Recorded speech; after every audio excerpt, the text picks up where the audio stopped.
రాష్ట్రంలో 688 మండలాలు 688 మండలాలకు గాను 625 మండలాల్లో ఈరోజు లోటు వర్షపాతమే కనిపిస్తుంది. మళ్ళీ రిపీట్ చేస్తూ ఉన్నా, 688 మండలాలకు గాను రాష్ట్రంలో ఉన్న 688 మండలాలకు గాను 625 మండలాల్లో లోటు వర్షపాతమే కనిపిస్తుంది. అంటే 91% రాష్ట్రం లోటు వర్షపాతాన్ని ఎదుర్కొంటా ఉన్న పరిస్థితి ఈరోజు రాష్ట్రంలో ప్రస్ఫుటంగా కనిపిస్తూ ఉంది. ఈ 625 ఎఫెక్టెడ్ మండలాలు లోటు మండలాలలో 434 మండలాలలో లోటు వర్షపాతం ఉంటే అంటే -19% కన్నా ఎక్కువ. మరో 191 మండలాలలో ఈ పరిస్థితి తీవ్ర లోటుగా ఉన్న పరిస్థితి మనం చూస్తూ ఉన్నాం. అంటే -19 నుంచి -59% దాకా.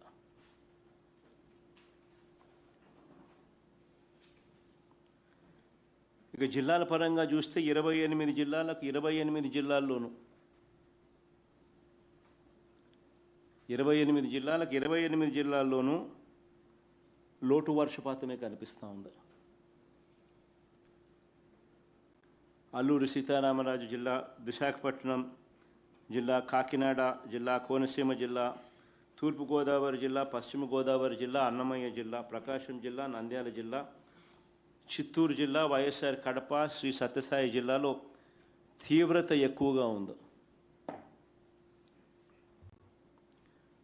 ఈ డేటా మొత్తం ఒకసారి గమనిస్తే అందరికీ కూడా ప్రస్ఫుటంగా కనిపించేది ఏమిటి అని అంటే, నిత్యం కరువుతో బాధపడే రాయలసీమ జిల్లాలే కాదు, ఇవాళ పరిస్థితి కోస్తాలో కూడా అలాంటి పరిస్థితులే ఈరోజు కనిపిస్తూ ఉన్నాయి.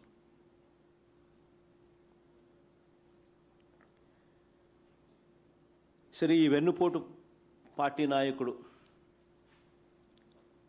చంద్రబాబు నాయుడు గారు, ఈ వెన్నుపోటు పార్టీ నాయకుడు చంద్రబాబు నాయుడు గారు మాత్రం ఇలాంటి పరిస్థితి ఉంది అని గుర్తించడానికి కూడా ఈ మనిషి ఇష్టపడడం లేదు.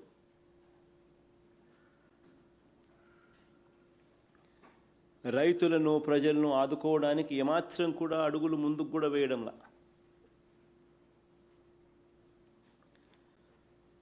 రాష్ట్రంలో దాదాపుగా ఈ ఖరీఫ్ పంట సాగు చూస్తే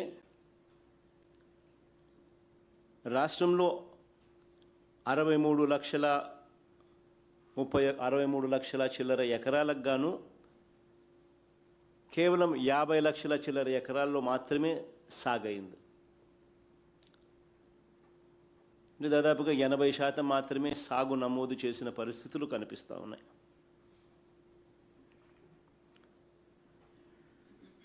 ఖరీఫ్ సీజన్ ప్రారంభమైన తర్వాత ఇక్కడ వెరీ ఇంపార్టెంట్ పాయింట్ అందరూ కూడా గమనించమని కోరుతా ఉన్నా. ఖరీఫ్ సీజన్ ప్రారంభమైన తర్వాత, అంటే జూన్లో ఖరీఫ్ సీజన్ స్టార్ట్ అవుతుంది. ఖరీఫ్ సీజన్ ప్రారంభమైన తర్వాత కూడా మధ్యలో జూలై 10న అంటే ఖరీఫ్ సీజన్ జూన్లో స్టార్ట్ అవుతుంది. ఖరీఫ్ సీజన్ ప్రారంభమైన తర్వాత జూలై 10న ఖరీఫ్ సీజన్ మధ్యలో జూలై 10న పంటలకు నీళ్ళు ఇస్తామనంటూ ఇదే ప్రకాశం బ్యారేజ్ లాకుల వద్ద నీళ్లు విడుదల చేస్తున్నట్లుగా పోజులిచ్చి ఫోటోలు దిగి ఈ వెన్నుపోటు పార్టీకి సంబంధించిన ప్రభుత్వంలోని మంత్రులు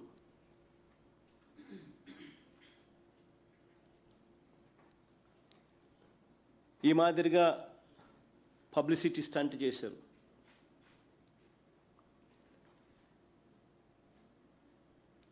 వీళ్ళని నమ్మి నీళ్ళు ఇస్తారని కదా ఇక్కడ కృష్ణా డెల్టా రైతులే కాకుండా మిగిలిన చోట్ల రాష్ట్రమంతా కూడా మిగిలిన చోట్ల కూడా రైతులందరూ కూడా పెట్టుబడి పెట్టి అష్టకష్టాలు పడి విత్తనాలు, ఎరువులు కొని నార్లు నాటి వ్యవసాయం లేకి వేగంగా అడుగులు ముందుకు వేశారు.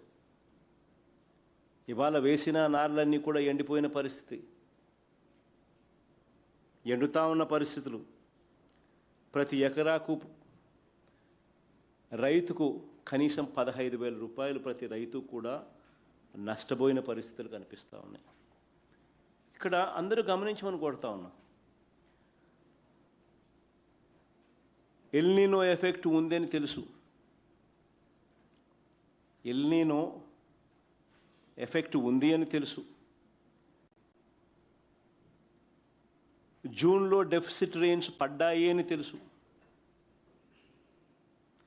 ఎల్నినో ఎఫెక్ట్ ఉంది అని తెలుసు. జూన్లో డెఫిసిట్ రెయిన్స్ పడ్డాయి అని తెలుసు. జూలై 10 నాటికి జూన్లో 25% డెఫిసిట్ అని తెలుసు. జూలై 10 నాటికి జూలై నెలలోనే 66% డెఫిసిట్ అని కూడా తెలుసు. మరి ఇలాంటి పరిస్థితుల్లో వీళ్ళు పోజులిచ్చి అటు చూడ ఆ మాటలు కూడా వాళ్ళ గజెట్ పేపర్ ఈనాడులో రాసిన మాటలు కూడా వీళ్ళు ఏమన్నారంటే, ప్రతి ఎకరాకు కాలువ చివరి వరకు నీరు ఇవ్వడానికి చంద్రబాబు సంకల్పించాడు అని చెప్పి.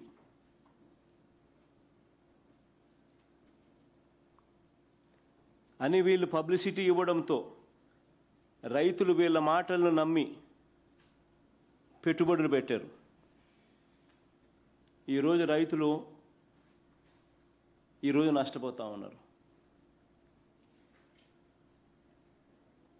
వీళ్ళు నీళ్ళు ఇవ్వని కారణంగా. ఒకవైపు వర్షాలు లేక సంక్షోభం వస్తే, మరోవైపు చంద్రబాబు నాయుడు గారు మానవత్వం అనేది లేకుండా వ్యవహరిస్తూ ఉన్నారు. ఇక్కడ మరీ ముఖ్యంగా రాయలసీమ గురించి నేను ప్రస్తావించాలి. ఎందుకనంటే ఎంత మానవత్వం లేకుండా వ్యవహరిస్తూ ఉన్నాడు ఈ మనిషి అని చెప్పి